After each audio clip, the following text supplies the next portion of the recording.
de esa necesidad, de ese bien, ¿ya? Eso es lo que es valor por dinero, ¿no? El dinero invertido por el Estado tiene que tener una durabilidad en el tiempo de acuerdo a la calidad del producto, del bien que se ha adquirido, o de la obra que se esté realizando, o de la contratación del servicio, es decir, que haya una relación entre el servicio prestado que sea de calidad y que se pague por el precio adecuado.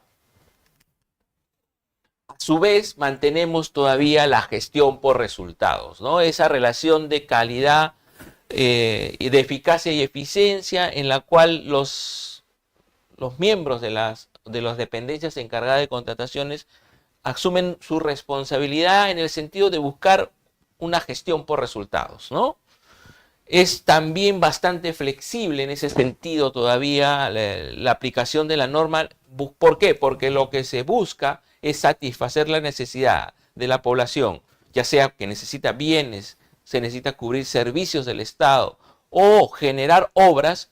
Estas tienen que tener una relación estratégica, buscando que las entidades públicas logren los objetivos trazados en el plan multianual y en el plan anual de contrataciones. En ese sentido, los actores involucrados actualmente con la nueva ley 32.069, que los dicen en su respectivo reglamento, son la Dirección General de Abastecimiento, que es una dependencia adscrita al Ministerio de Economía y Finanzas, es un actor ya de la contratación pública, el organismo especializado de las contrataciones públicas eficientes, quien va a normar y dirigir las contrataciones. Mantenemos a la Central de Compras Públicas o Perú Compras, las entidades contratantes, que como decía, van a llamarse ahora dependencias encargadas de la contratación, DEC, y obviamente pues nuestros amigos los proveedores, ¿no? Quienes van a brindarnos los bienes, van a brindar los servicios o ejecutar las obras que el Estado necesita. Pues bien, este es el esquema de lo que vamos a revisar el día de hoy en cuanto a las acciones de las fases de actuación preparatoria, ¿no? Vamos a iniciar analizando lo que es la segmentación de contrataciones. Pasaremos por la formulación del requerimiento, la estrategia de contratación, que tiene mucho que ver con esa interacción con el mercado, para luego, terminado de realizar todas estas gestiones que están entrelazadas. Si bien las tengo acá en forma lineal, eso no significa que no se tenga que ejecutar primero esta o esta, sino que se relacionan mutuamente y dependen una de la otra. Segmentación, formulación y estrategias son interdependientes entre sí, porque de acuerdo a ello se va a poder, ¿qué cosa? Aprobar el expediente de contratación. Y con ese expediente aprobado ya podemos elaborar la base. A su vez, dentro de lo que es la segmentación y la formulación del requerimiento, podemos tener el anuncio de una contratación futura que estemos preparando para una fecha posterior y que podemos ir comunicando a los posibles postores, a los proveedores que cubran esa necesidad, para que revisen y vean lo que la entidad tiene programado a futuro. Pues bien, empecemos con el primer paso, la segmentación de contrataciones. ¿En qué consiste esta segmentación de contrataciones? Es una herramienta de gestión, es decir, tiene la finalidad de ¿qué? De coadyuvar a la determinación de ¿qué cosa? De la estrategia de contratación. Por eso les decía, y retrocedo para que lo vean, si bien está al comienzo de los pasos de las actuaciones preparatorias, está interrelacionado con la estrategia, con esos elementos que nos permiten ¿qué cosa? Poder tener el expediente de contratación completo. Pues bien, la segmentación implica el uso de discrecionalidad, es decir, es un análisis que realiza el DEC. ¿Para qué? Para poder establecer dentro de ese plan anual de contrataciones qué tipos de procedimientos de selección va a llevar a cabo durante ese año. A eso nos referimos a la segmentación. Es decir, yo como DEC, como dependencia encargada de la contratación, tengo que determinar, voy a hacer licitaciones públicas, voy a hacer licitaciones públicas abreviadas, voy a hacer contrataciones por debajo de las 8 ITs, voy a hacer contrataciones directas, ¿no? Voy a hacer qué tipo de procedimiento voy a utilizar de acuerdo a las necesidades de mi entidad. Y eso implica que no necesariamente las entidades realicen el mismo tipo de contrataciones para un mismo bien.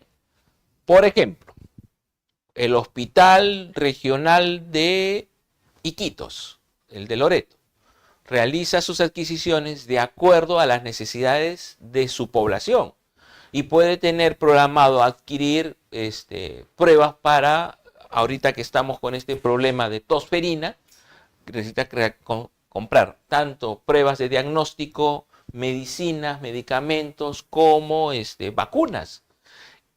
Eso es la necesidad del Hospital Regional de Loreto, la cual no necesariamente es la misma del Hospital Loaiza en Lima, pero van a adquirir los mismos productos porque hay que prevenir y eliminar la posible epidemia de tosferina que pueda darse en Lima.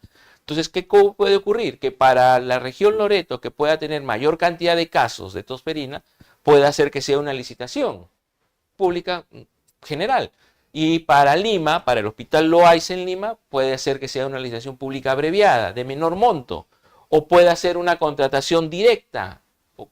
Va a variar, para un mismo bien, van a variar los tipos de contratación que puedan realizar. Y eso implica pues que la segmentación de esos bienes o de ese dinero disponible en el plan anual de contrataciones es distinto para cada una de las entidades. ¿Qué más? El objetivo principal de esta segmentación es clasificar las contrataciones incluidas en el plan anual de contrataciones. Es decir, yo voy a determinar cuántas licitaciones haré, cuántos concursos públicos, cuántos de ellos serán contratación directa, cuántas serán contrataciones menores. Este es un nuevo término incorporado en la ley de contratación, en la ley de compra pública. Ahora, contrataciones menores. ¿Y a qué nos referimos? A aquellas compras que están por debajo de las 8 UITs. Es decir, que no son afectadas en forma genérica por la ley, pero que ya ahora tienen una regulación mayor, una supervisión más estricta. También no se incluyen dentro de esta segmentación los procedimientos de selección no competitivos. En la próxima sesión vamos a poder hablar con más detalle de este término, pero les explico. Hablamos de procedimientos de selección competitivos y procedimientos de selección no competitivos. ¿Cuál es la diferencia? En el competitivo, su mismo nombre lo dice, van a haber varios postores compitiendo entre sí para poder ser el ganador de la buena pro. En los no competitivos se dan situaciones especiales en las cuales solo hay un único proveedor. Ya sea porque en el mercado no existe otro más, ya sea porque es otro tipo de procedimientos, porque esta es una lista un poquito extensa, de los cuales, solo para darles a entender, son aquellos casos en que no hay una competencia, ¿ya? Y también están los supuestos excluidos del ámbito de aplicación de la ley. Ya no entran en esos supuestos excluidos, ya no entran las contrataciones por debajo de las 8 ITs. Tienen un tratamiento especial con la nueva norma. Acá ya mantenemos los supuestos que teníamos en la anterior ley, pero sacamos de ese grupito a las compras por debajo de 8 ITs. Y la vamos a llamar ahora contratos menores. Bien, estos tres grupos no entran en la segmentación, mientras que el resto de licitaciones o procedimientos de selección competitivos, aquellos en los cuales hay varios postores, deben haber varios postores, sí tenemos que segmentarlos, es decir, clasificarlos de acuerdo a nuestro PAC, a nuestro Plan Anual de Contratación. Pues bien, ¿qué criterios vamos a utilizar para esa segmentación? En primer lugar, la cuantía, cuánto nos va a costar. Y en segundo lugar, los riesgos. Esto es interesante. Ahora las DEC, las dependencias encargadas de contratación, tienen que sopesar el riesgo de que su procedimiento de selección no se pueda llevar a cabo o tenga algún problema. Y ahora se analizan los riesgos de esos procedimientos. Cuando hablamos de la cuantía, podrían ser procedimientos de selección de cuantía baja o de cuantía alta. ¿Qué significa eso? Que ese procedimiento de selección que vamos a seleccionar y vamos a preparar puede ser que tenga un valor menor al 10% de todo lo programado en bienes y servicios contemplados en nuestro PAC. Supongamos que es una entidad que tiene presupuestado para su plan anual de contrataciones 5 millones de soles, una entidad pequeña. Pues puede ser una contratación de menor cuantía o de cuantía baja, decimos, si es por debajo del 10%, o sea, por debajo de los 500.000 soles.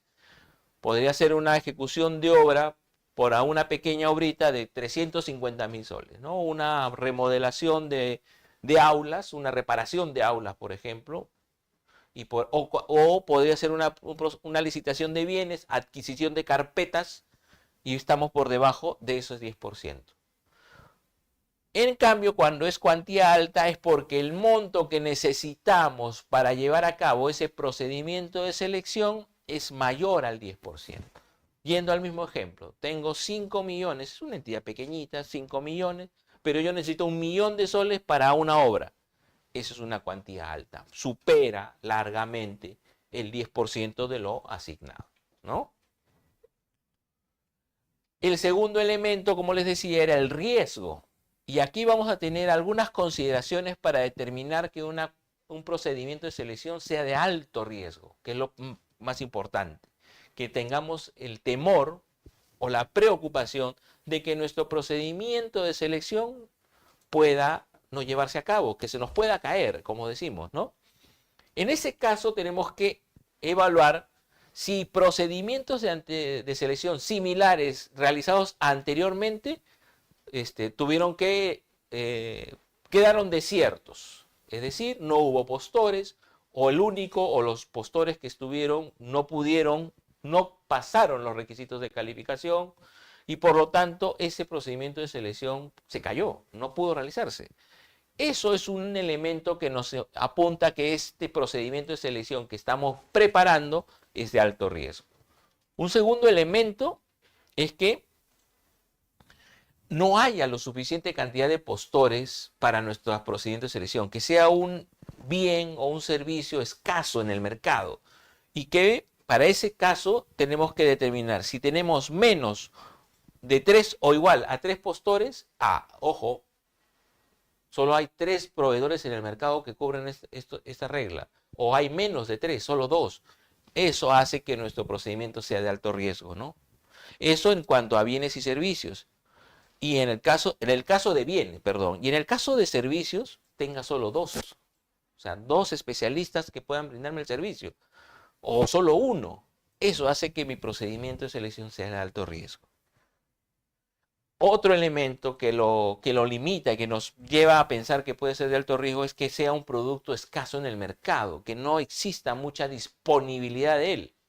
Entonces, hemos hecho la averiguación en el mercado y solo encontramos que en el mercado nosotros queremos adquirir, por decir, 100.000 vacunas.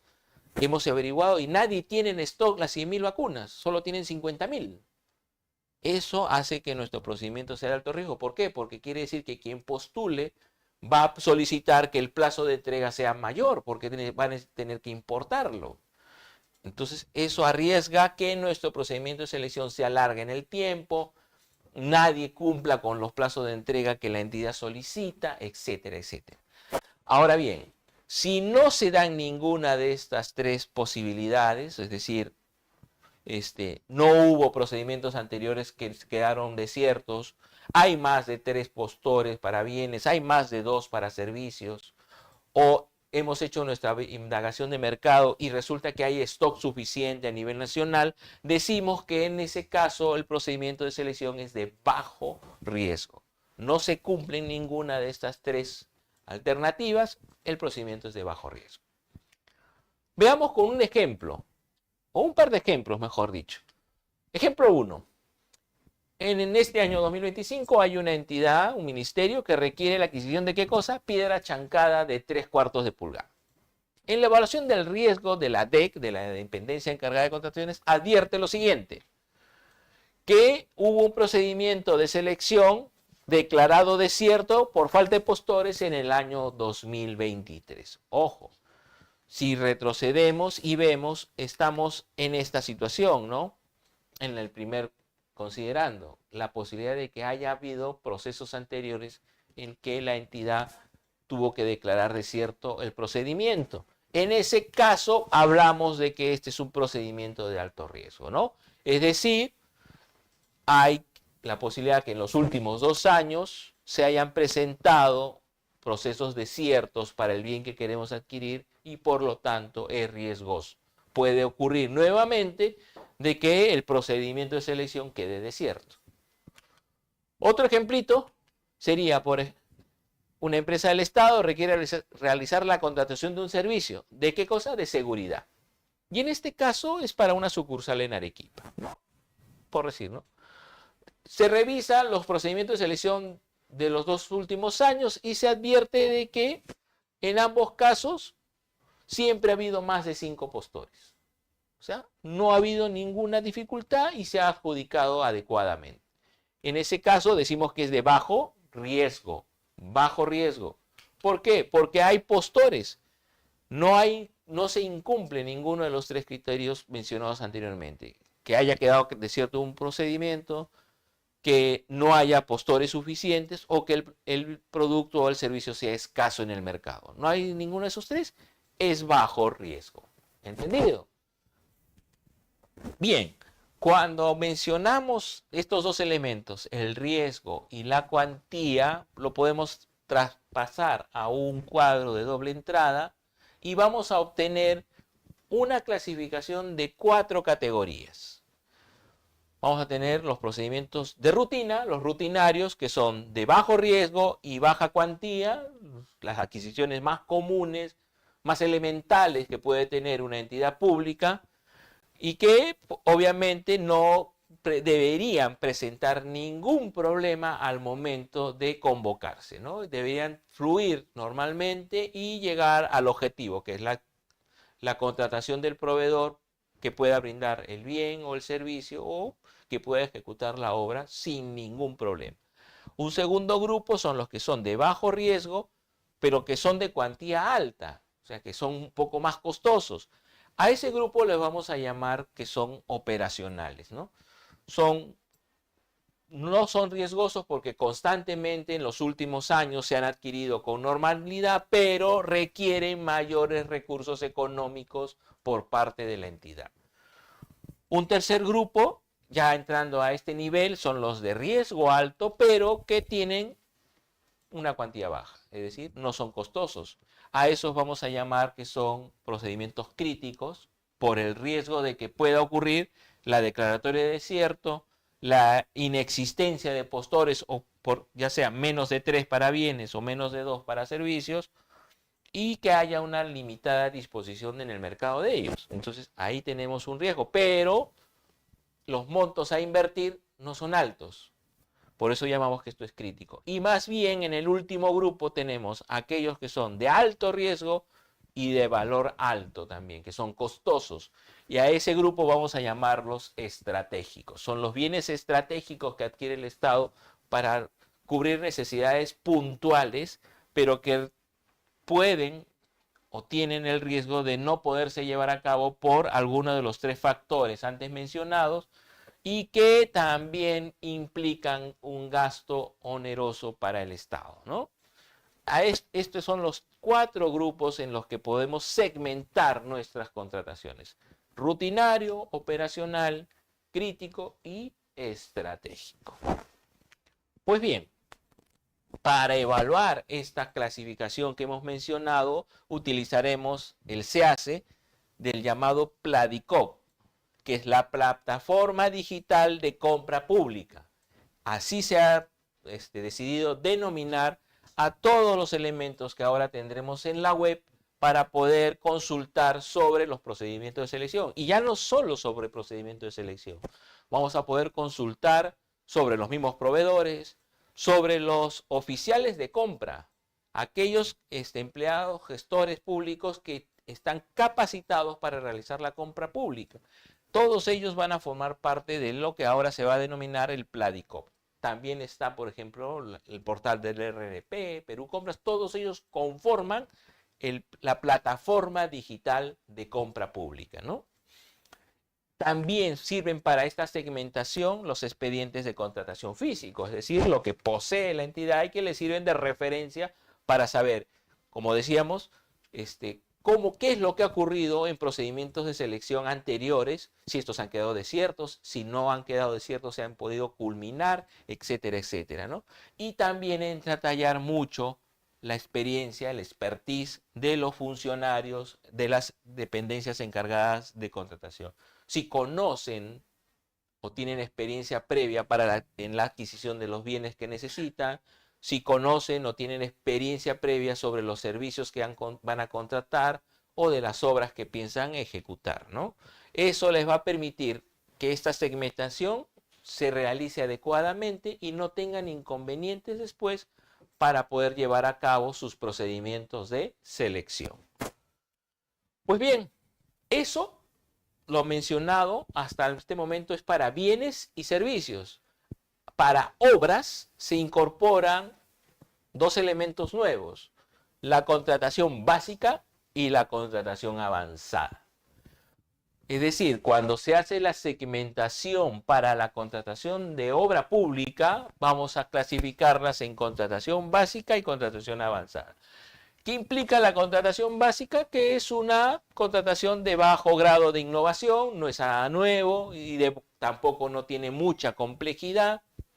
Y por lo tanto, esta información de la innovación o la complejidad de la obra nos la brinda ¿quién? El área usuaria, ¿no? Ella es la que va a proporcionar a las dependencias la información correspondiente y esa información va a servir de apoyo a la Oficina de Programación Multianual de Inversiones. Cuando se programan obra pública, al igual que los bienes y servicios, se hace un plan multianual de 3 años para adelante, ¿no? Entonces quiere decir que esa información que el área usuaria le brinde a la Oficina de Programación Multianual va a servir para determinar si esa obra que vamos a proyectar es compleja o no, y si no lo es una contratación básica. Asimismo, al igual que como hemos visto para bienes y servicios, hay que evaluar si las obras o obras similares anteriormente se pudieron llevar con normalidad o han tenido dificultades, ¿no? Y a su vez si el DEC, la dependencia encargada de contrataciones, tiene experiencia manejando este tipo de obra pública. Y también, al igual que como en bienes y servicios, hay que saber si hay postores, si hay quienes puedan ejecutar la obra o han realizado obras similares, ¿no? Y finalmente, y esto es muy importante, para que sea considerada contratación básica, no puede ser un saldo de obra. Es decir, esto no se puede convocar a un procedimiento de selección de saldo de obra como contratación básica. En ese caso, será una contratación avanzada. Si no cumple con estos 4 requisitos, la contratación es una contratación avanzada. ¿Por qué? Porque es una contratación, digamos, más compleja. Hay la posibilidad de que el DEC no tenga la experiencia para poderlo llevar a cabo, o simplemente porque no se tiene la certeza de que haya proveedores o postores suficientes para la contratación, ¿no? Entonces ya no lo llamamos como en el caso anterior de bienes y servicios, veámoslo, retrocedamos, ya no lo vamos a llamar rutinaria, operacional, estratégica o crítica, sino van a ser llamadas contrataciones básicas o avanzadas, ¿ya? Sigamos. Veamos un ejemplito para ver en cuál de los dos supuestos caería. Hay un gobierno regional que requiere la ejecución de un saldo de obra, ojo, Ojo al término, ya eso nos da una luz, correspondiente a su sede institucional por un monto de 150 millones. El monto es fuerte, el monto es alto, pero es un saldo de obra. En ese caso, por ser un saldo de obra, independientemente de la cuantía, esto es una contratación avanzada. Porque la contratación básica no incluye a los saldos de obra. ¿Entendido? Veamos ahora otro ejemplito para poder avanzar. Una entidad del gobierno nacional requiere contratar la ejecución de un hospital nivel 2. No es un nivel muy alto, es un nivel bajo todavía, pero que incluye la instalación del equipamiento médico. Es un equipamiento básico, elemental, no estamos pidiendo acá nada sofisticado, lo necesario e indispensable para que este hospital de nivel 2 pueda funcionar, tanto en consultorios como en sala de operaciones, ¿no? Y en los últimos años, previos a dicha contratación, la entidad ha hecho obras similares, ¿no? Tiene experiencia y han participado más de 5 postores, ¿no? En ese caso, ¿qué situación estamos? Estamos en una contratación básica. Hay experiencia por parte del DEC, se han realizado licitaciones previas con más de 5 postores y no es un saldo de obra, es una ejecución nueva. Por más que es un nivel básico de hospital, pero cumple con todos los requisitos que nos determinan que esto es una contratación básica, no es avanzada. Muy bien. Eso es en cuanto a cómo podemos clasificar nuestros procedimientos de selección de acuerdo a dos criterios, ¿no? Era la cuantía y el riesgo. Pues bien, para el caso de obras, ya no solo nos basaremos en el CAC del Platicop, ni en la experiencia del DEC o en los expedientes que puedan figurar en físico en la entidad, sino también en los expedientes técnicos de la obra, en aquello que hemos preparado para previamente a esta obra y en la verificación de los códigos únicos de inversión, ¿no? Para clasificar adecuadamente a nuestra obra, ¿no? Pues bien, hasta ahí es lo que es la segmentación. La segmentación, como hemos visto, nos dice cómo debemos clasificar. Si son procedimientos de alto riesgo, de bajo riesgo, mayor o menor cuantía, o si son obras básicas o avanzadas. Teniendo esos criterios determinados, podemos pasar a la formulación del requerimiento. Repito, esto no quiere decir que sea lineal, son entrelazados. Pues obviamente, para yo saber si esto es alto riesgo, bajo riesgo, mayor o menor cuantía, tengo que conocer qué producto, qué bien, qué servicio o qué obra voy a ejecutar. ¿Y quién me va a dar la información? El área usuaria al momento de que formular su requerimiento. Pues bien, ¿cuál es el objetivo de esta etapa de la formulación del requerimiento? Es describir de forma clara y objetiva qué se necesita. Es decir, ya sean bienes, servicios u obras, o consultoría de obras, ¿no? No necesariamente la obra, sino la consultoría. ¿Para qué se necesita? ¿Cuál es la finalidad de adquirir esos bienes o contratar esos servicios? ¿Y en qué condiciones debe ejecutarse? ¿No? Es lo principal. ¿Quién es el responsable de esta etapa? Básicamente, la formulación del requerimiento lo hace el área usuaria. Ella, el área usuaria, quien necesita el bien, quien solicita el servicio o que requiere la obra, es quien va a formular este requerimiento y lo va a remitir a la dependencia encargada de la compra. Esta verifica esa información que cumpla con la normativa de contratación pública y a su vez, y esto es muy importante, puede perfeccionar el requerimiento, es decir, puede mejorarlo. De acuerdo a esa segmentación previa que haya realizado, puede mejorar las características y también de acuerdo a esa investigación de mercado que haya realizado, ¿no? Esa interacción que realiza con los posibles postores, ¿no? Acciones clave. La DEC va a verificar que la necesidad plasmada se encuentre en qué cosa? En el cuadro multianual de necesidades. Tiene que estar incluida en ese cuadro multianual y obviamente si está en el cuadro multianual de necesidades va a estar en el plan anual de contratación, ¿no? Es decir, el área usuaria no puede solicitar aquello que no esté dentro de este cuadro multianual y mucho menos que no esté en el PAC. El área usuaria formula el requerimiento de forma clara. Esto es importantísimo, señores. Muchos de los procedimientos de selección, obviamente con la ley anterior, porque recién estamos empezando a aplicar la nueva, se han caído por este problema, que no hay una especificación clara. Hay mucha redundancia, hay ambigüedad en la descripción de los bienes o del servicio. Entonces, ¿qué ocurre? No se puede recurrir a descripciones, meramente a descripciones, sino que tiene que haber una profundidad mejor o mayor en lo que se redacta al momento de hacer ese cuadro de requerimiento, ¿no? Es importantísimo que la DEC, la dependencia encargada de contratación, y el área usuaria trabajen de la mano. ¿Por qué? Porque del éxito en las especificaciones técnicas, en los requerimientos, va a ser el éxito del procedimiento de selección. Pues bien, ¿cómo se formula ese procedimiento de selección? Obviamente es el área usuaria quien va a identificar que esa necesidad se encuentra en qué cosa? En el cuadro multianual de necesidades. Es decir, sí, me han programado para este año, puedo adquirir medicinas para tratamiento de cáncer. Perfecto. O medicinas para tratamiento de la diabetes. Entonces, está proyectado que sea tal cantidad. Ya. Entonces, ahora me voy a abocar a preparar el requerimiento. ¿Cuánto necesito? ¿En qué momento? ¿En qué meses?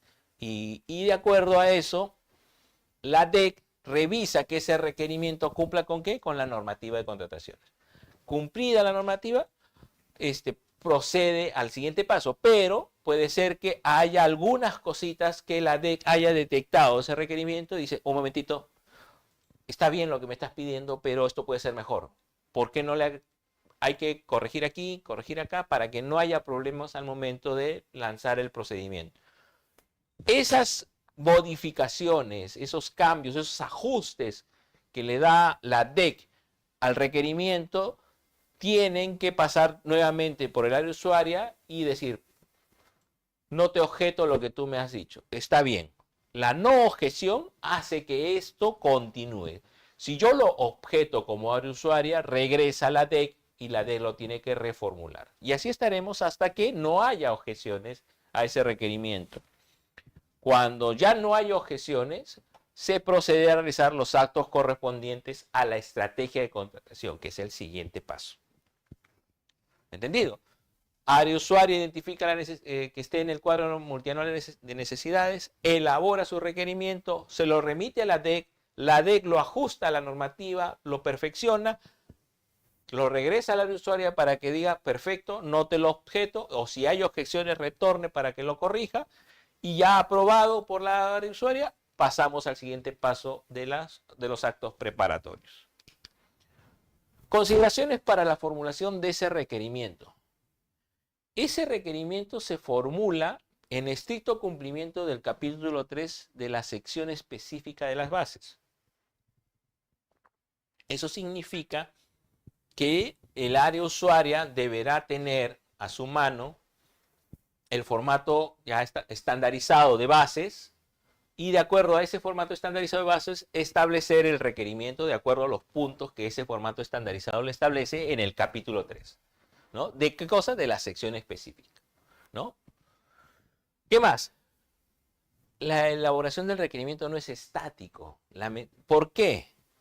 Porque conforme avanza el tiempo pueden cambiar las situaciones. Ejemplo, yo quiero programar adquisición de medicinas para lo que les mencionaba, ¿no? El problema que se está suscitando con la tosferina.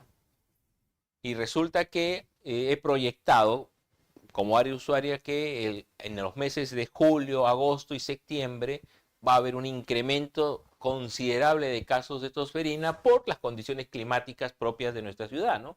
Hemos visto que en los últimos días el clima no nos ha favorecido mucho.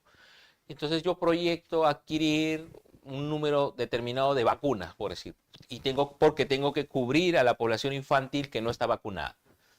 Resulta que conforme voy avanzando en este mes de junio, noto que la incidencia de casos ha disminuido por algún motivo.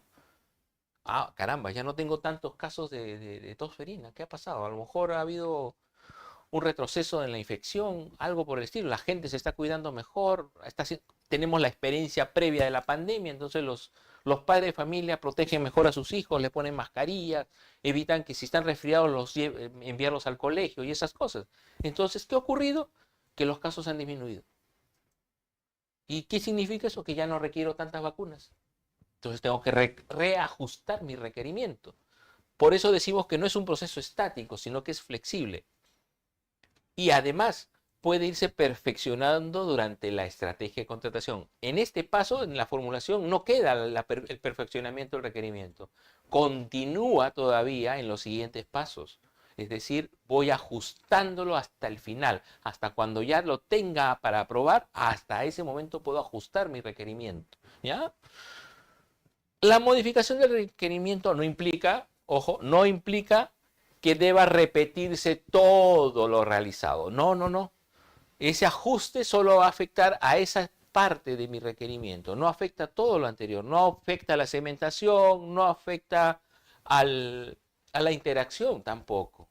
Tengan en cuenta, como decía, que esos tres elementos, segmentación, requerimiento e interacción con mercado y la estrategia son entrelazados. Entonces, el hecho que yo tenga que ajustar mi requerimiento no me implica que tenga que realizar nuevamente la segmentación o que tenga que realizar una interacción de mercado nueva, ¿no? De modificarse ese requerimiento que va a ocurrir, la D debe obtener la no gestión del área usuaria. Es decir, si por este caso de las vacunas se ha disminuido el número de vacunas a requerir y la DEC dice, ¿sabe qué? Está bien, voy a disminuir, pero tengo un nuevo proveedor que me ha informado de que tiene vacunas de mejor calidad, con unas especificaciones distintas y hay que ajustarlas de acuerdo a eso. El área usuaria dirá, un momentito, déjame revisarlo. Si está de acuerdo, te lo apruebo. Si no, me lo recorrige nuevamente. ¿Ya? No necesariamente el cambio del requerimiento, las modificaciones del requerimiento deben obtener la no gestión. No necesariamente, ¿ya? Por si acaso. Al elaborar las bases, la evaluación no puede modificarse. Ojo, al elaborar las bases, los evaluadores no pueden modificar ¿qué cosa? Directamente el requerimiento. Ya cuando estamos en la etapa de elaboración de bases, ese requerimiento no se puede modificar. Hasta ese punto podemos hacer la modificación. Cuando ya vamos a elaborar la base, ya no podemos incluir nada, ¿no? No podemos modificar el requerimiento. Tenemos que estar plenamente seguros que cuando vamos a elaborar la base, ese requerimiento ya está perfecto, adecuado y que no va a tener ningún problema al momento de lanzarse el procedimiento. Eso es lo más importante, que tanto la DEC como el área de usuario estén convencidos de que ese requerimiento plasmado en la base va a poderse llevar a cabo y que no va a tener objeciones al momento del procedimiento. Tercer paso, la estrategia de contratación. Y en este paso, acá hay una serie de elementos importantísimos para estudiar. Aparte de la interacción con el mercado, ¿no? ¿Por qué? Porque el objetivo de esta estrategia es realizar un análisis, valga la redundancia, estratégico de variables que van a influir en la contratación. Vamos a analizar variables. Vamos a ver la aplicación concreta del principio de valor por dinero. ¿Ya? ¿Quién realiza esa estrategia? La DEC. La dependencia encargada de la contratación es la que realiza esta estrategia de contratación. Pero no lo hace solo, ¿eh? Lo coordina con el área usuaria. Especialmente en lo que se refiere al requerimiento, a perfeccionar ese requerimiento. Acciones claves de este paso de la estrategia de contratación. la identificación y evaluación de las variables, ¿no? Hay que evaluar la necesidad y o conveniencia de la participación de un experto. Ojo, si es necesario recurrir a un experto evaluador que nos ayude con esta etapa, se puede utilizar, ¿ya? Perfeccionar el requerimiento a partir de la información obtenida en la interacción con el mercado, por eso es que está interrelacionado, como vimos en el cuadrito, es también necesario que se evalúe si se requiere ese perfeccionamiento de requerimiento con alguien que sea también experto.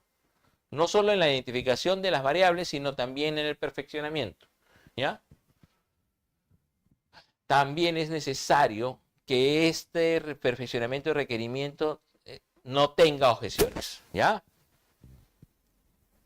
Y hay que sustentar ese análisis de variables. Ojo, no es solamente decir, bueno, pues estas son las variables, ya. No, hay que sustentar por qué esa variable se ha utilizado de tal o cual forma, ¿ya? Y es una evaluación integral, en conjunto. Veamos, pues, algunas consideraciones. La estrategia de contratación es un proceso flexible, al igual que el resto, todos los pasos que hemos ido viendo no son rígidos. Varían de acuerdo a las situaciones, a las necesidades, a la coyuntura de la entidad, y que se alimenta siempre de constante información. Conforme vamos avanzando en este procedimiento de selección, puede llegarnos información nueva, podemos tener información de nuevos proveedores que ingresan al mercado, que nos permiten tener nuevos alcances sobre algún producto. Cuando hablamos de estrategia, no estamos hablando de un formato, de un formulario nada más. Eso es al final de la realización de la estrategia. Por eso digamos que había que sustentarlo con un informe, el análisis. Eso es la parte final de esta etapa de la estrategia, el obtener el informe final. Pero no es solo eso la estrategia. La DEC puede variar su estrategia o modificarla o perfeccionarla conforme va avanzando. Y finalmente, este análisis y evaluación integral que la estrategia de contratación exige, la realizan los compradores de la DEC, aquellos que están certificados por el OEC, ¿no? Y supone actos de discrecionalidad. ¿Por qué? Porque tiene que estar sustentado en el principio de valor por dinero. O sea, hay que tener mucho cuidado, esto no se puede tomar a la ligera, tiene que ser un análisis concienzudo, detallado, especificado claramente en ese informe, porque vamos a priorizar este principio de valor por dinero. ¿Cuáles son los insumos o aquellas herramientas que nos van a permitir realizar esta estrategia? Obviamente el requerimiento, ¿no? De ahí va a partir todo. La información obtenida en la interacción con el mercado. Por eso cuando vimos el cuadro general, la estrategia estaba entrelazada con esta interacción con el mercado. Y finalmente, la actual norma lo recalca mucho, la experiencia del aporte de expertos evaluadores, ¿no? Que es a considerar, ¿ya? Si es necesaria o no su participación. Puede ser que los mismos funcionarios de la DEC sean expertos en el tema y no requieran a un experto evaluador externo, ¿no? O sí lo requieran porque esta es una adquisición nueva, novedosa, o nunca se ha realizado en la entidad, entonces necesitan a alguien que los ayude a evaluar estas variables, ¿ya? Esta estrategia cumple una serie de pasos. La primera de ellas es la identificación de las variables, como les había mencionado, y eso está incluido en la ley, en los artículos 46.1 y 154.1 del reglamento. Artículo 46.1 para aquellas variables generales para todos los tipos de adquisiciones, bienes, servicios u obras, y el 154.1 específicamente para obras y consultoría de obras, ¿no? Hay que determinar los insumos, es decir, estos tres elementos que habíamos visto, hay que determinar cuáles de ellos vamos a utilizar, o utilizar los tres, o solo dos, porque a lo mejor no utilizamos la ayuda del experto externo, solo nos basamos en la información propia de la entidad y el requerimiento. También debemos recopilar información. Acá entra la interacción con el mercado, el análisis de esas variables que hemos identificado y la elaboración del formato de estrategia de contratación. Ese informe final que nos ayuda a tener ya casi todo listo para terminar con nuestro expediente de contratación. Ahora, ¿qué variables deben contemplarse? Y son una serie de variables bastante interesantes. En primer lugar, ¿qué tipo de procedimiento de selección competitivo vamos a realizar y cuál va a ser su modalidad? Es decir, nos vamos a basar en lo que habíamos visto al comienzo, en la cuantía y el riesgo, y con eso vamos a determinar, de acuerdo al objetivo, al objeto de la contratación, qué es lo que vamos a adquirir, bienes, servicios, obras, podemos determinar la modalidad de contratación que vamos a utilizar, y eso está en el reglamento, en los artículos 93, 94 y 95.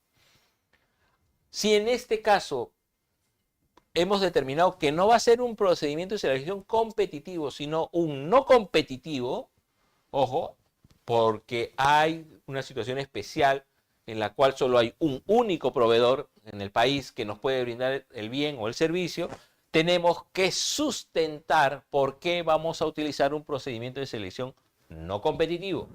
¿Ya?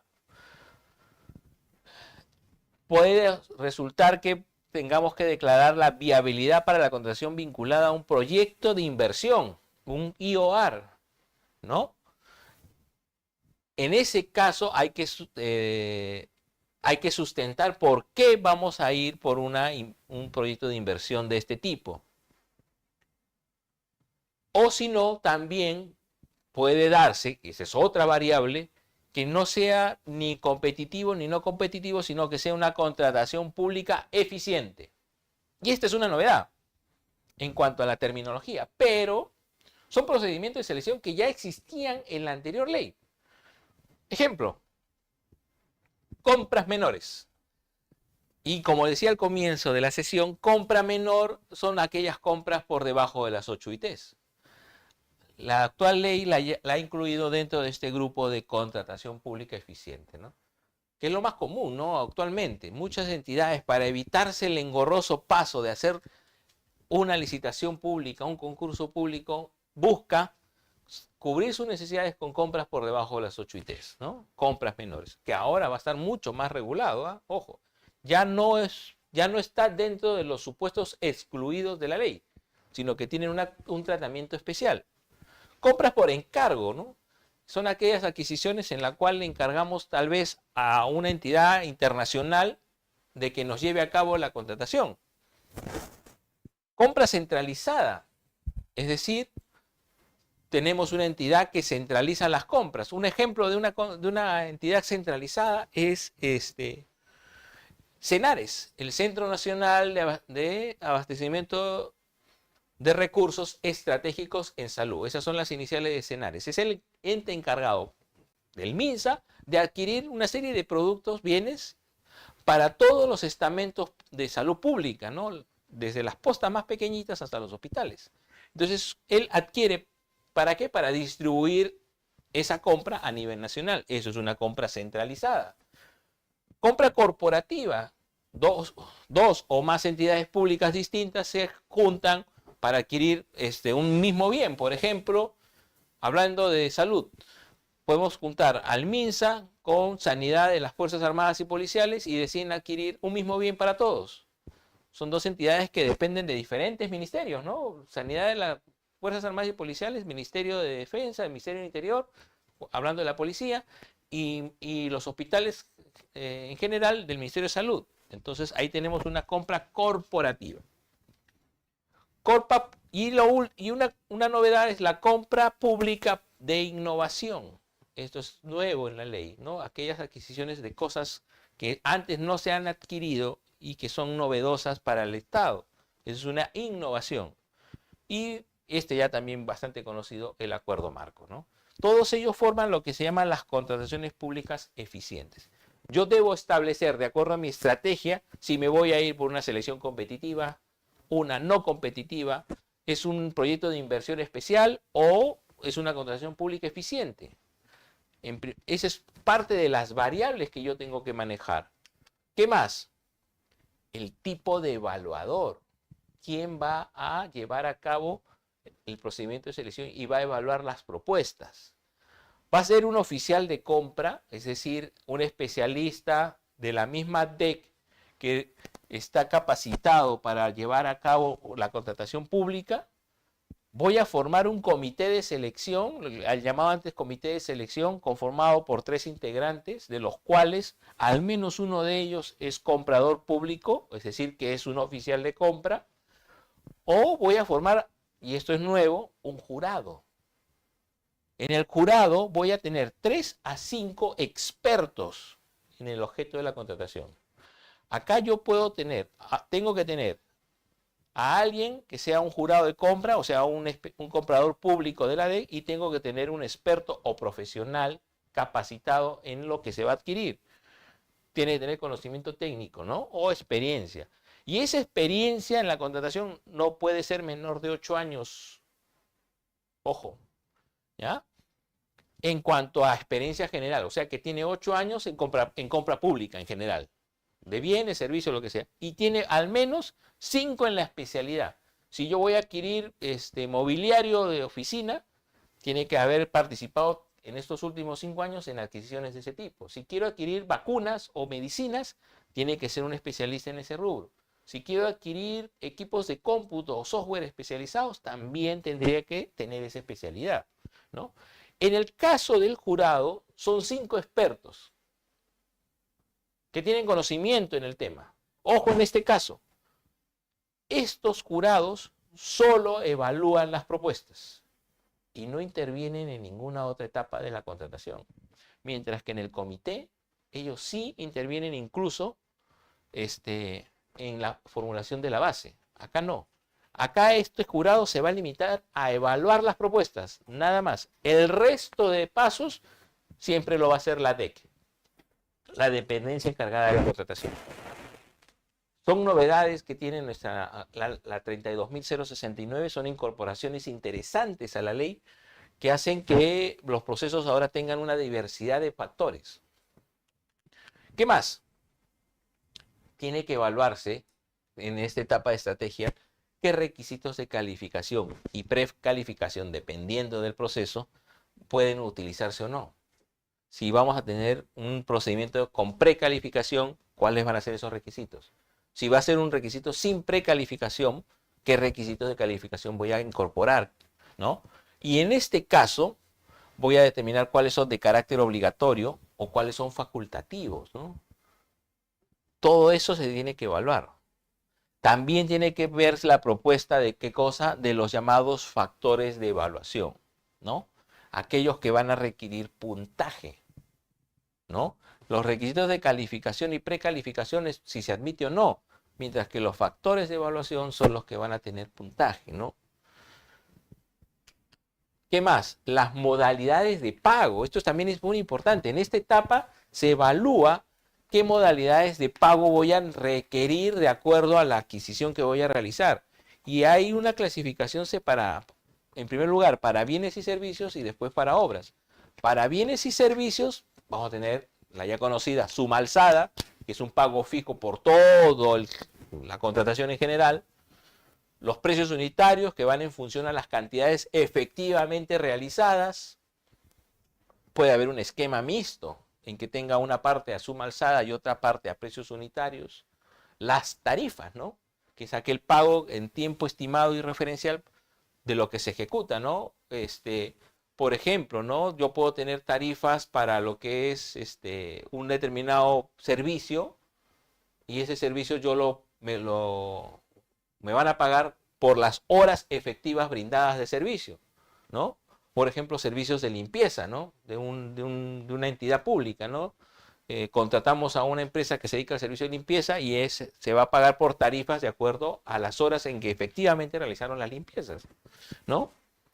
porcentajes también, ¿no? Cuánto se va avanzando de la obra, se va pagando por porcentajes.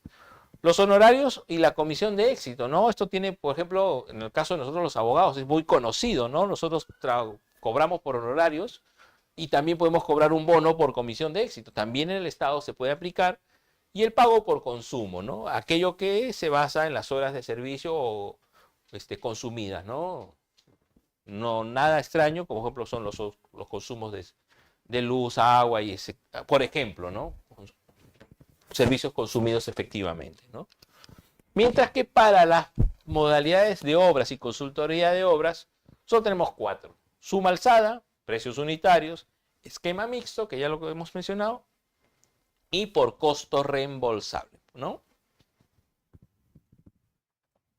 Se reembolsa al contratista aquellos costos realmente ejecutados, ¿no? Quizás los permisos, licencias que ha tenido que pagar el contratista y que pueden ser reembolsables, ¿no? Ojo acá, para lo que son supervisión de obras, solo se permite tarifas y esquema mixto. No está acá. ¿En qué lo vimos? Acá, ¿no? Tarifas y esquema mixto. Eso también se aplica para la supervisión de obras, ¿ya? Entonces hay que tener en cuenta esta variable también, la modalidad de pago. Mi procedimiento de selección, ¿qué modalidad de pago voy a incluir, ¿no? La forma de entrega, ya sea de bienes, servicios, y también la forma de entrega para obras. Va a ser llave en mano. Esta es una modalidad en la cual no solo hago la obra, sino que lo dejo todo listo para que pueda entrar en funcionamiento el bien o el servicio. Por ejemplo, la adquisición de aires acondicionados para una entidad pública. No solo yo convoco a una llave en mano, ¿para qué? Para que no solo me vendan el aire acondicionado, sino que lo instalen, lo dejen funcionando. Yo le voy a pagar al proveedor cuando vea que el aire acondicionado está funcionando, por ejemplo, ¿no? Llave en mano con mantenimiento. Igual, puedo contratar solo la compra del aire acondicionado y su instalación, como puedo comprar el aire acondicionado, la instalación y que me cubra un mantenimiento por 5 años. Eso ¿qué va a ocurrir? Va a variar el costo, ¿no? El precio de la adquisición va a ser distinta porque estoy incluyendo un mantenimiento. El suministro con comodato. Esta es una modalidad muy utilizada en las contrataciones del sector salud, cuando adquiere, por ejemplo, pruebas de laboratorio. Tengan presente de que las necesidades de pruebas de diagnóstico implican muchas veces la utilización de equipos especiales, ¿no? Rayos X, por ejemplo. Necesitas un equipo de rayos X para poder para utilizarlo y sacar las placas de rayos X. Vas a comprar las placas, pero necesitas el equipo. O quieres hacer pruebas de sangre, de análisis de sangre. Vas a comprar los reactivos para las pruebas de sangre, pero necesitas el equipo donde se va a procesar la prueba. En ese caso, puedes adquirir las pruebas, pero el proveedor que gana esa licitación te va a tener que entregar en comodato, o sea, en préstamo, el equipo para procesar la prueba, ¿no? Diseño de la operación y mantenimiento. En este caso, se contrata la elaboración de un documento que contenga el diseño de la operación y el mantenimiento, o el diseño de la gestión de instalaciones, ¿no? Gestión de instalaciones. Este es el caso en que un contratista hace todos los pasos de mantenimiento y de operatividad de una instalación, de una entidad, ¿no?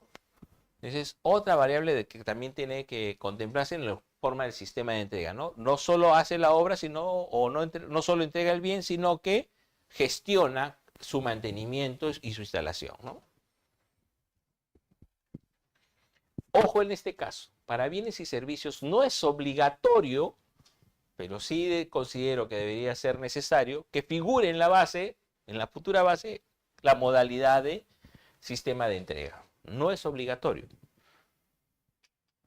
En el caso de obras, sí es obligatorio que figure, porque es obvio, cómo se va a entregar la obra, ¿no? Solo se va a hacer la construcción. Ese incluye el diseño en la construcción, o sea, quien hace la obra también la ha diseñado. O en todo caso tenemos un diseño, construcción, operación y mantenimiento, o sea, a full, completo. Solo gestiona la gestión del diseño y la construcción al riesgo. Este es el caso de aquel que terceriza la obra, pero es bajo su propio riesgo. Ojo. La gestión de diseño y construcción de agencia, esto es que el contratista administra la contratación de subcontratistas, ¿ya? Sin asumir la responsabilidad, ¿ya? Este es muy distinto que este. En este caso, acá sí asume la responsabilidad en la gestión de diseño y construcción de riesgo, mientras en la gestión de diseño y construcción de agencia no asume el riesgo por los terceros. Y la entrega integrada de proyecto de alianza. Acá trabajan entidad pública y contratista para poder gestionar toda la obra, ¿no?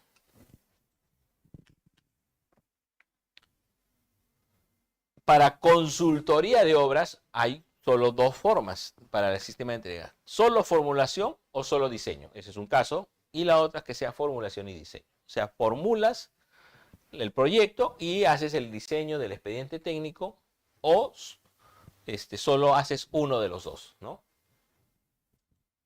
Importante. En el caso de las consultorías de obras, resulta obligatorio que se determine un sistema de entrega, a excepto de la supervisión de obras, ¿no? En la supervisión de obra no es obligatorio la determinación del sistema de entrega. ¿Qué otra variable tenemos en este caso? Los puntos no negociables. ¿Qué quiere decir eso? Que dentro del requerimiento hay aspectos que no pueden ser modificados, no pueden ser variados porque se desnaturaliza la adquisición.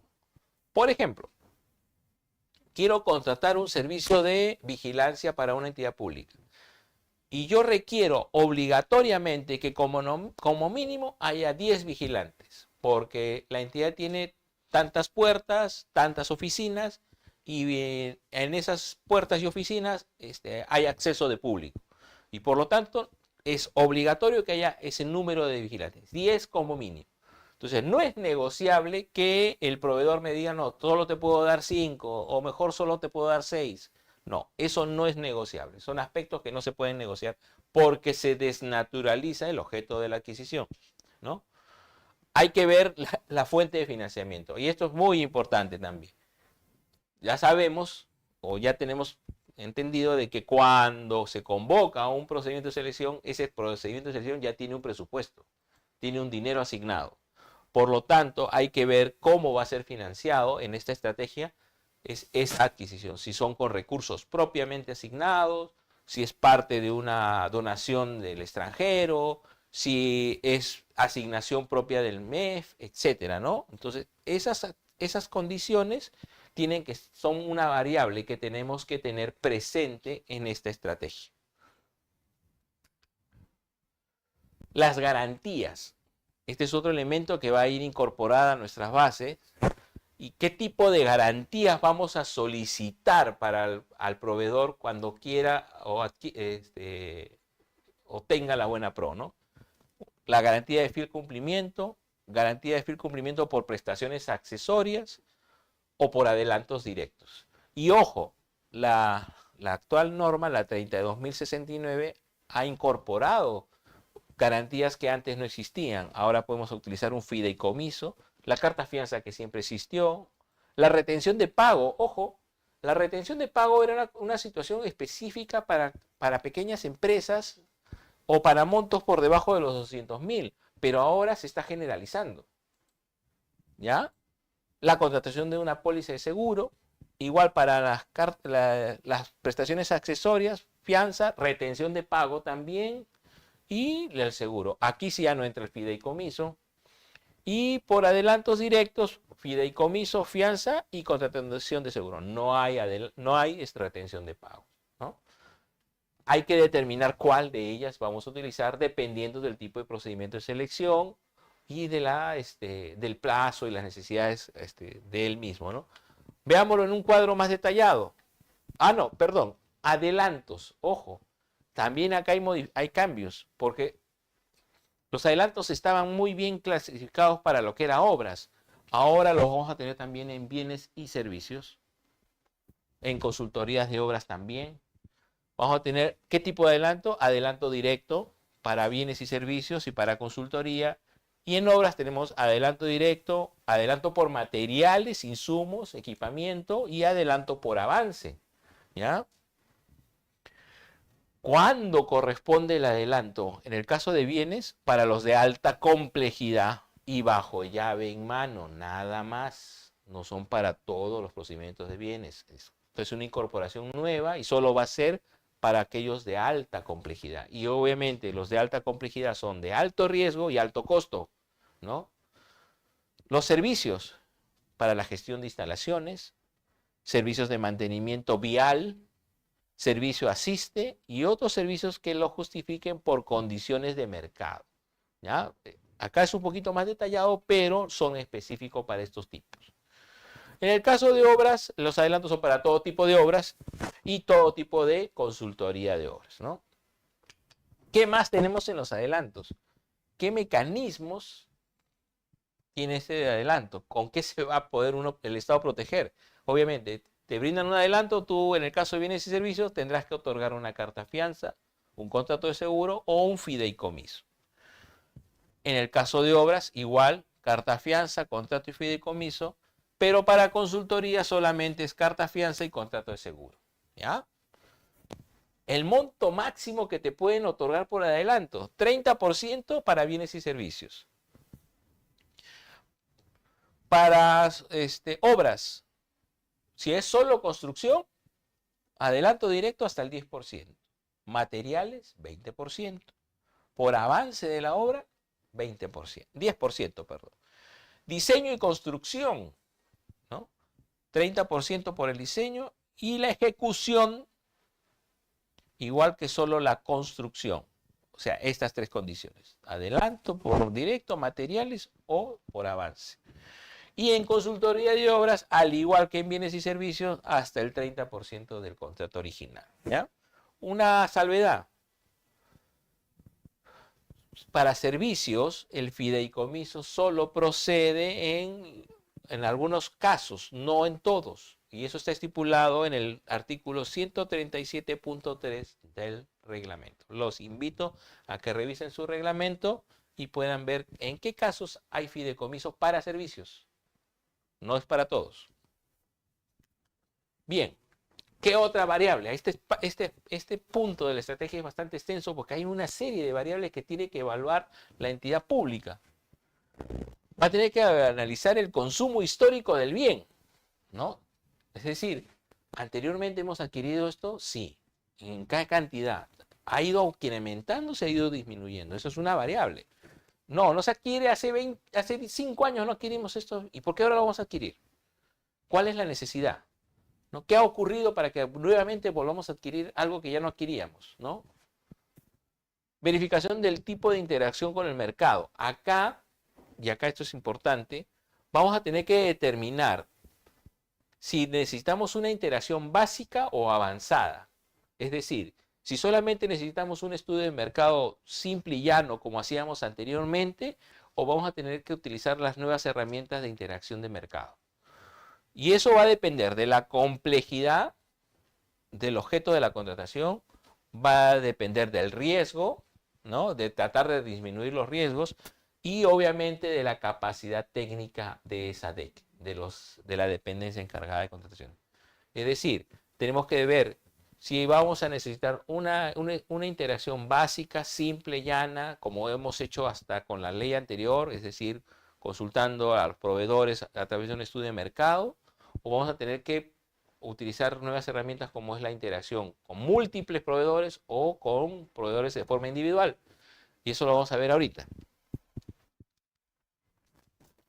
Cronograma estimado del proceso de contratación. Hay que establecer las fases de la selección y la ejecución contractual. Requerimos bienes para 1 año, para 2 años, para 3 años. Requerimos una obra que esté lista en 6 meses, 1 año, año y medio. Requerimos adquirir en varias oportunidades, o sea, por entregas, los bienes, los servicios. Va a haber entregables de obra, va a haber entregables del servicio. Todo eso hay que determinar de acuerdo a un cronograma, ¿no? La primera entrega de los bienes será a 5 días, a 30 días, a 60 días. Eso, ¿quién nos lo va a determinar? Pues la interacción con el mercado, porque vamos a saber, de acuerdo a eso, si los posibles postores cuentan o no con los bienes o en qué tiempo pueden contar con ellos. Y eso nos va a permitir armar nuestro cronograma, ¿no? Los roles y responsabilidades de los actores de la entidad contratante, ¿no?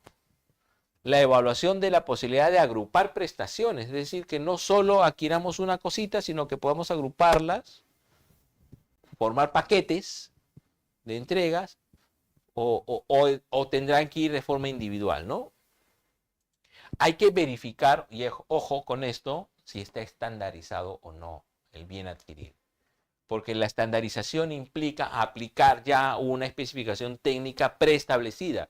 No podemos aplicar especificaciones técnicas que no estén estandarizadas si ese es un producto estandarizado. Es decir, si ya tiene especificaciones preestablecidas. Hay que identificar aquello que afecte o impulse el objetivo del proceso de contratación, es decir, aquellos riesgos, ¿no? Eso es muy importante. Tenemos el riesgo de que no haya muchos proveedores, el riesgo de que los procesos anteriores se han caído o han quedado desiertos, o quizás por ahí se nos ha pasado algo en la especificación técnica que no hemos detectado a tiempo. Esas cositas tenemos que evaluar previo a cerrar esta etapa, ¿no? Pautas adicionales y obligatorias para contratación de obras y consultoría de obras. Este es el segundo grupo de variables, aquellas que están destinadas exclusivamente a obras y consultoría de obras. Obviamente el tipo de contrato a emplear, ¿no? Esa variable solo se aplica para las entidades contratadas habilitadas para pilotos aprobados por la DGA. ¿Para qué? Para procedimientos estandarizados de ingeniería. Acá ya vamos a hablar de procedimientos estandarizados de ingeniería y construcción de uso, ¿qué? Internacional. Vamos a utilizar los estándares internacionales. Hay que determinar si los utilizamos o no. Hay que determinar si hay la necesidad de aplicar la metodología BIM. Esto también es nuevo, el Building Information Modeling. Building Information Modeling. Es decir, si el procedimiento de selección, el proyecto, está dentro de ese plan BIM del Sistema Nacional de Proyectos, del Sistema Nacional de Plan, perdón, disculpe. Si está dentro de nuestra planificación multianual de gestión de inversiones, si se considera conveniente aplicar la metodología. Puede ser que no esté dentro de este plan BIM, pero de acuerdo a las características de la obra, ¿podemos aplicarla? Entonces tenemos que decidir. No está dentro de este plan BIM, no forma parte del Sistema Nacional de Proyectos Multianuales de Gestión de Inversión, pero sus características nos dicen, podríamos aplicarlo. ¿Por qué no lo podemos aplicar? Entonces, aprobamos eso y aplicamos plan BIM. ¿Qué más? Dentro de lo que son para las obras y consultores de obras, propuesta de incentivos para beneficios y mejoras. Es decir, dentro de esos factores de evaluación podemos darle puntuación adicional. ¿Por qué? Por cumplimiento anticipado de la fecha programada. Si entregas antes de la obra, si hay incorporación de excelencia de estándares ambientales y de seguridad, o si hay incentivo por respuesta rápida de la supervisión. Entonces, esa propuesta de incentivos tiene que estar plasmada también en la propuesta de la base. También podríamos tener como variable el considerar que la obra se ejecuta mediante ejecución rápida o fast track, ¿no? En el caso de sistemas de entrega, ¿qué cosa? De diseño y de construcción. Entonces, si hay esa posibilidad de incorporar eso y acortar los plazos de entrega, hay que considerarlo como parte de nuestras variables. ¿Qué más? El sustento de disponibilidad física del terreno, y esto es muy importante, ¿no? Hay que analizar antes de lanzar un procedimiento de selección de que no haya problemas o inconvenientes con el terreno donde va a ser ejecutada la obra, ¿no? Es decir, que tenga pues la entidad todas las licencias correspondientes y contenga todo lo necesario legalmente para poder utilizar ese terreno. A su vez, hay que ver pues la planificación en cuanto a la obtención de licencias, autorizaciones, permisos para poder ejecutar la obra. Puede ocurrir que necesitemos un permiso de verificación de uso de agua, ¿no? Ante el ANA. Puede ser que necesitemos un certificado de inexistencia de restos arqueológicos, ¿no? No vaya a ser que nos ocurra como ocurrió hace años atrás en Miraflores cuando se construyó el estacionamiento subterráneo en el Parque Kennedy, que tuvieron que paralizar la obra porque encontraron restos arqueológicos, ¿no? Todo eso hay que tener en consideración. Y obviamente la factibilidad de los servicios públicos. No vaya a ser que queramos construir un hospital en una zona donde no hay todavía electrificación pública o no hay sistemas de agua y alcantarillado adecuados y vamos a sufrir porque el hospital no cuenta con agua potable las 24 horas del día. O estamos en una zona de difícil acceso para internet. ¿Cómo hacemos para interconectar esa oficina de esa entidad pública con el resto de oficinas? Todo eso hay que evaluarlo. Son parte de estas variables dentro de la estrategia de contratación. Hay que ver la posibilidad de elaborar expedientes técnicos de adicionales de obra, ¿no? Capaz tenemos una obra y en el camino notamos de que necesitamos incorporar otras cosas más, ¿no? ¿Quién lo va a hacer? ¿La entidad, el contratista o el supervisor, ¿no? Para el caso de consultoría de obras, una estructura de costos, ¿no? Hay que pueda ser actualizable durante la estrategia de contratación. La estructura de costos no puede ser estática. Puede hacer que nos demoremos más de lo necesario para terminar esta estrategia y los costos pueden haber variado por factores externos incluso al país, ¿no? Variación del precio del acero, del fierro, del cobre para las tuberías, qué sé yo, ¿no? Entonces eso hace que nuestra estructura de costos vaya modificándose por las mismas variaciones del mercado. Metodologías colaborativas que contribuyen a la optimización de los procesos, ¿no? Acá hablamos del Lean Construction, del VDC, ¿no? Virtual Design and Construction. Estas metodologías permiten obtener o mejorar la gestión de los proyectos.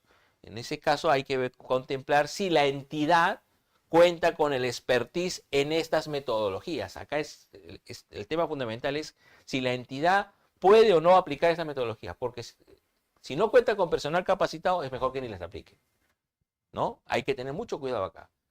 Nos va a ahorrar muchos pasos tal vez porque vamos a poder hacer nuestros diseños más rápidos, pero si no contamos con experiencia, podemos equivocarnos. Y eso es muy peligroso en una obra. La interacción con el mercado. Acá la interacción con el mercado se desarrolla como parte de la estrategia, ¿no? Esa parte importantísima de la estrategia en la cual hemos evaluado variables, también se alimenta de esta estrategia. ¿Para qué? Para ver las ofertas disponibles, evaluar el posible fracaso de nuestro proceso de contratación, actualizar la cuantía, estar siempre actualizado con los precios del mercado y tomar una decisión basada en esa evidencia, ¿no? En este caso, al igual que en los anteriores, no entran los contratos menores, los procedimientos de selección no competitivos ni los supuestos excluidos no son parte de esta interacción con el mercado. ¿Qué vamos a utilizar en esta interacción con el mercado? Vamos a utilizar la indagación y la consulta al mercado. ¿Se dan cuenta que varía, ¿no? A lo que teníamos antes del famoso estudio de mercado, ahora tenemos indagación y consulta al mercado. La indagación se alimenta de fuentes de información.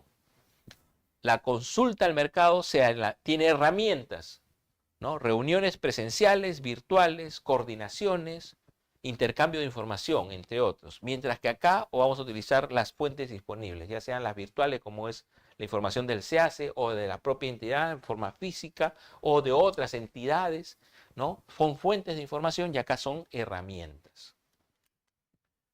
Pues veamos, de acuerdo a ese cuadro de doble entrada tenemos que hay procedimientos que van a ser de rutina, operacionales, críticos y estratégicos, y en el caso de obra tenemos contratación básica y avanzada, ¿no?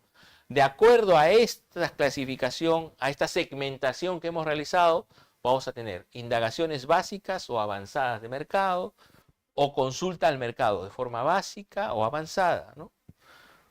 En caso de la indagación puede ser de una o más fuentes para una indagación básica o una avanzada requiere dos o más fuentes. Una consulta al mercado básico es una sola herramienta. Una avanzada son dos o más herramientas, ¿no? Igual con lo que es contratación para obra, ¿no? Una o dos herramientas para esta consulta al mercado. En sí, cuando hablamos de fuentes de información para esta indagación, esta puede ser una indagación de fuentes históricas, que la vamos a encontrar en el SEACE o en los bases de datos de la propia entidad. Puede ser información de procedimiento de selección de otras entidades similares a la nuestra, y eso lo vamos a encontrar también en el SEACE, o de otras fuentes, no necesariamente de esta, que nos permiten tener un conocimiento amplio del bien que vamos a adquirir o del servicio, y ahí podemos recurrir a portales de proveedores especializados, a bases de datos técnicas como puede ser el INACAL, por ejemplo, ¿no? Que nos proporciona base de datos de entidades que se dedican a certificación de calidad, por poner un ejemplo. Tenemos informes de estudios de mercado, ¿no? Es los que ya conocíamos anteriormente, ¿no? Estos estudios, estos pedidos de cotización que les hacíamos a nuestros posibles postores. Data publicada en cámaras de comercio, ¿no? Acá en Lima, la Cámara de Comercio de Lima maneja una data de sus afiliados clasificados de acuerdo a rubros, ¿no? Salud, obras, ¿no? Tecnología. Entonces podemos pues utilizar esa data y referencias internacionales también, ¿no? Hay proveedores en el Perú que ya cuentan con certificaciones internacionales y eso nos puede servir de referencia. Las herramientas. Hemos hablado primero de las fuentes de información, que era para la indagación de mercado, pero para la consulta del mercado vamos a utilizar herramientas. Y estas pueden ser escritas, pueden ser reuniones de uno a muchos o reuniones de uno a uno. ¿Qué significa esto? Que por fuentes escritas yo solicito, actualmente la tecnología nos permite los correos electrónicos, cartas u oficios. ¿Para qué? Para que podamos hacer la difusión del requerimiento y solicitud de información a proveedores o cualquier otra. Es decir, yo envío un correo electrónico a un grupo de proveedores para que me coticen ciertos productos, ¿no? Esas son las solicitudes de información, ¿no? Y en esas cotizaciones yo le pido que me manden sus especificaciones técnicas ellos, ¿no? Reuniones de uno a muchos. Organizo reuniones con proveedores. Pueden ser reuniones informativas, talleres con la industria, ¿no? O sea, si es para un determinado rubro, como puede ser los proveedores de rubro médico, ¿no? Organizo un taller. Eventos de exposiciones. Organizo un evento para que los proveedores vengan y expongan sus diferentes productos, ¿no? O cualquier otro tipo en la cual convoco a los proveedores en grupo para que vengan y me muestren sus productos. Mientras que en las reuniones de uno a uno son reuniones individuales, ¿no? En este caso ya es un trato más directo con el proveedor para que me detalle sus bienes o reciba las críticas sobre aquellos solicitudes de productos, esas explicaciones que yo le he proporcionado y me dice, ¿sabe qué, señores? Los productos que están pidiendo ya no son los de última tecnología, lo que actualmente existe son estos. El requerimiento está desfasado, ya las necesidades no son iguales a las de hace 2 años, etcétera, etcétera. Entonces, esa retroalimentación nos permite tener claridad acerca del requerimiento que estamos perfeccionando, ¿no? Teniendo todos esos elementos que hemos ido revisando a lo largo de la sesión, como es la segmentación, la formulación del requerimiento, la estrategia en que hemos revisado las diferentes variables que se pueden presentar en el procedimiento de selección, así como la interacción en el mercado, llegamos a la etapa en la cual se va a aprobar nuestro expediente de contratación. ¿Cuál es el objetivo? Recopilar y sistematizar toda la información. ¿Quién es el responsable? Es la dependencia encargada de contrataciones, ¿ya? Pero tengan presente que esta dependencia no ha trabajado sola, sino ha trabajado de la mano con quién, con el área usuaria, ¿no? Y se va pues a privilegiar qué cosa, los medios electrónicos. Ya no es tanto el papel en físico, sino todo electrónicamente, ¿no? ¿Cuál es el contenido de ese expediente de contratación? El requerimiento final, ya perfeccionado, detallado y con todas las correcciones habidas y por haber, indicando si se encuentra estandarizado o no, porque puede ser una contratación donde haya productos estandarizados. Al tener estandarizados, ojo, ahí no se pueden modificar las especificaciones técnicas del producto. Ya esas especificaciones ya quedan para todas las entidades en forma homogénea. El documento que aprueba la compatibilización del requerimiento, es decir, ese formato que hemos preparado en la estrategia al final, es el que va a figurar aquí. La interacción con el mercado también requiere un formato para determinar si hay pluralidad de postores, pluralidad de ofertas, ¿no? Como siempre hemos manejado. La cuantía, ojo, si bien esto no se, se mantiene el secretismo para bienes y servicios, en obras nomás se mantiene, se publica el monto, pero igual hay que saber de cuánto estamos hablando, ¿no? Los evaluadores, ¿ya? Hay que ver la designación de los evaluadores, la certificación de crédito presupuestal y la previsión presupuestal, ojo, dependiendo de que si esta adquisición se va a trasladar incluso hasta el próximo año, hay que tener siempre presente la necesidad de prever presupuesto para un siguiente año y otros documentos que son necesarios para el procedimiento de selección. Finalmente ya llegamos a la última etapa, que es la elaboración de bases. ¿Cuál es el objetivo? Es obvio tener las reglas claras de lo que será nuestro procedimiento de selección y las bases elaboradas por la oficina, el oficial de compras, son elaboradas por el oficial de compras, ojo, o el comité. En el caso de que sea un jurado, la base no la elabora el jurado. Como decía al comienzo, el jurado se limita a calificar a los postores, nada más. En ese caso, quien va a elaborar la base es la dependencia encargada de contrataciones. Si es que ha decidido optar por un jurado, es la DEC la que elaborará la base. ¿Y con qué elementos la va a elaborar? Con todos los elementos que hemos visto en los pasos previos. ¿Cuál es el contenido mínimo indispensable de la base? Obviamente el requerimiento, los documentos necesarios para la presentación de la oferta y las condiciones para la ejecución contractual. Esos tres pasitos son básicos y elementales en toda base, ¿no? No pueden faltar, ¿no? ¿Qué es lo que se está solicitando comprar? ¿Qué servicio se va a contratar o qué obra se va a ejecutar con sus especificaciones técnicas? ¿Qué cosas necesitas presentar el proveedor al momento de presentar su oferta? ¿Qué anexos? ¿Qué declaraciones? ¿Qué certificaciones? ¿No? Y cómo se va a ejecutar la adquisición, ¿no? Va a ser a una sola entrega, las modalidades, llave en mano, ¿no? Las formas de pago, las garantías que se van a requerir, etcétera, etcétera, ¿no? Consideraciones. Las bases van a variar de acuerdo al tipo y modalidad. Ojo, ya la directiva 015-2025, que está colgada ya en el OEC, establece los modelos de bases para los diferentes tipos de contrataciones. Ojo, y cada una varía de acuerdo al tipo y modalidad de contratación. Se elaboran considerando las bases estándar, como digo, ¿no? Ya tenemos esos modelos ya. La directiva 015-2025 ya nos los ha otorgado. Y finalmente, no requiere aprobación la base, solo es necesaria su publicación en el SEACE, dentro de lo que es la llamada plataforma digital de compra pública.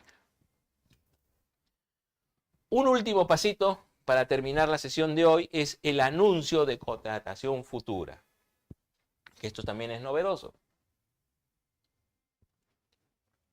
Va a existir dentro del PLADICOP esta figura con la cual, ¿cuál es el objetivo? Es la que esté informado anticipadamente el mercado sobre un posible procedimiento de selección a convocarse. ¿Quién es el responsable de esa publicación? La dependencia encargada de las contrataciones. Contenido mínimo de ese anuncio. Obviamente, ¿quién es la entidad que lo convoca? La descripción preliminar del requerimiento, ¿no? El alcance, el plazo de entrega, ejecución, la cantidad, todo. ¿Para qué? Para que los posibles postores puedan hacer consultas y observaciones a ese requerimiento y sirva de insumo para su perfeccionamiento. El tipo de procedimiento de selección y la fecha aproximada de la convocatoria. Pero esta parte de acá, la descripción preliminar, se llama así precisamente porque va a recibir aportes de los proveedores que van a enriquecer el requerimiento, ¿no? Y lo van a hacer que se perfeccione. Es netamente informativa. No sustituye la convocatoria oficial. Ojo, no piensen que ya si hago un anuncio de contratación previa ya no voy a hacer convocatoria. No, sí. Esto solamente es un anuncio, es una posibilidad que va a irse perfeccionando en el tiempo y que obviamente el requerimiento puede ir modificándose. No genera ni derechos ni obligaciones, es decir, los proveedores no tienen ninguna responsabilidad ni obligación sobre el procedimiento, ni tampoco las entidades, y se publica en el PLADICOP o en la sede digital de la entidad contratante. O sea, las páginas web de cada una entidad tiene o va a tener esta posibilidad de anunciar sus posibles contrataciones.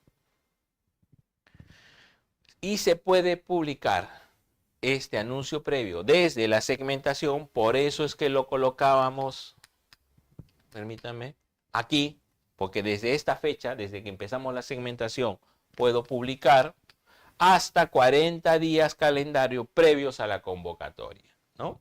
Hasta esa fecha yo puedo hacer un anuncio de una contratación previa. Hasta 40 días antes de lo que sería mi fecha para colgar las bases, yo puedo hacer mi anuncio de una contratación futura. Y bueno, eso sería todo por el día de hoy.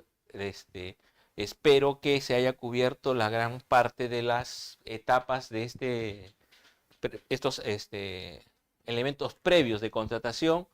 Como verán, hay bastante terminología nueva con la ley 32.069. Hay elementos que se han incorporado para darle un perfeccionamiento a nuestra ley de contrataciones y que conforme avancemos en el uso de la misma, iremos manejando con mayor facilidad. Si hay consultas o preguntas en este momento, estoy a su disposición para ver de Sí, doctor. respondérselas. Excelente disertación, doctor. Ha sido muy claro su clase y su ponencia, doctor. Asimismo, ahora conforme al itinerario de la sesión académica, realizaremos las rondas de preguntas. En ese sentido, estimados participantes, los invito a que formulen su pregunta de manera oral, levantando la mano, o en su defecto puedan dejarlo en el chat. Acá, doctor, tenemos las preguntas. Vamos a... Primero, doctor, tenemos la primera pregunta. Acá está. Del colega Rolando Romero. Nos dice, doctor, buenas noches. Para obras, ¿cuánto sería la cuantía? Pregunta. Ah, buena pregunta. Actualmente no lo tengo a la mano, pero se han incrementado los montos, ya figuran en la página del OEC el cuadro de las cuantías. Si no me equivoco, lo que pasa es que, y esto es un detalle, lo vamos a ver, tenemos una segunda sesión el día martes donde vamos a ver los tipos de procedimiento de selección y ahí vamos a ver las cuantías. Se han incorporado nuevos tipos de procesos, más que todo se han cambiado nombres. Y en cuanto a obras, si no me equivoco, empezamos como licitación de obras por encima de los 450.000 para arriba. Hay dos tipos de licitación de obras. La licitación de obras que vendría a ser la adjudicación simplificada, ahora le vamos a llamar una licitación de obra básica. Y hay las licitaciones de obras en general. Pero le soy sincero, no tengo ahorita el monto exacto, eso lo vemos con toda seguridad el martes, pero hay un cuadrito bastante más extenso de lo que teníamos antes en cuanto a modalidades de contratación y montos, ¿no? Eso queda pendiente para el día martes, no se preocupe. Excelente respuesta, doctor. Sí, el día martes tenemos otra sesión con usted. Así me limitar a nuestros colegas participantes a que puedan el día martes conectarse. Tenemos otra pregunta de la doctora Sally. Nos dice, doctor, buenas noches. ¿La estrategia de contratación no es igual al estudio de mercado y No, demás acciones que realiza antes ante el área de logística? Pregunta. sí, no es igual. El estudio del mercado es un elemento de la estrategia. Como hemos visto en la descripción, en la estrategia vamos a definir una serie de cosas que van a estar incluidas en nuestra base. Entre ellas, por ejemplo, el comité. ¿Va a haber comité? ¿Va a ser un oficial de compra o va a haber un jurado? Eso no es parte del estudio de mercado, sino que qué tipo de elementos van a evaluar a los proveedores. ¿Va a ser alguien propio del DEC, de la dependencia cargada de contrataciones, es decir, un oficial de compra? ¿O vamos a establecer un comité de selección de 3 miembros? ¿O vamos a establecer un jurado de 5 miembros? Ojo, el jurado solamente va a evaluar las propuestas, no participa en nada más. Son elementos distintos. Otras cosas que vamos a ver en la estrategia, ¿no? Es que forman parte de la base son, por ejemplo, las garantías, la cuantía, ¿no? Las formalidades, las formas de pago, las formas de entrega, ¿no? Son elementos que ya no solo son el estudio de mercados. El estudio de mercados implica otras cosas más, ¿no? Hemos visto que en la indagación de mercado ahora tenemos que podemos consultar, reunirnos con los proveedores, ya sea de forma individual o grupal, para intercambiar información sobre lo que vamos a convocar, ¿no?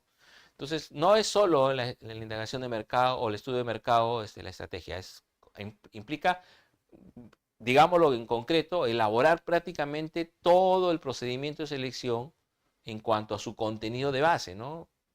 Forma de pago, forma de entrega, garantías, todo eso tenemos que definirlo porque esos elementos van a estar en la base que vamos a elaborar al final. Excelente respuesta, doctor. Tenemos otra pregunta de la colega Cindy Velázquez que nos dice, ¿el jurado es obligatorio en todas las contrataciones competitivas? No, no es obligatorio, no.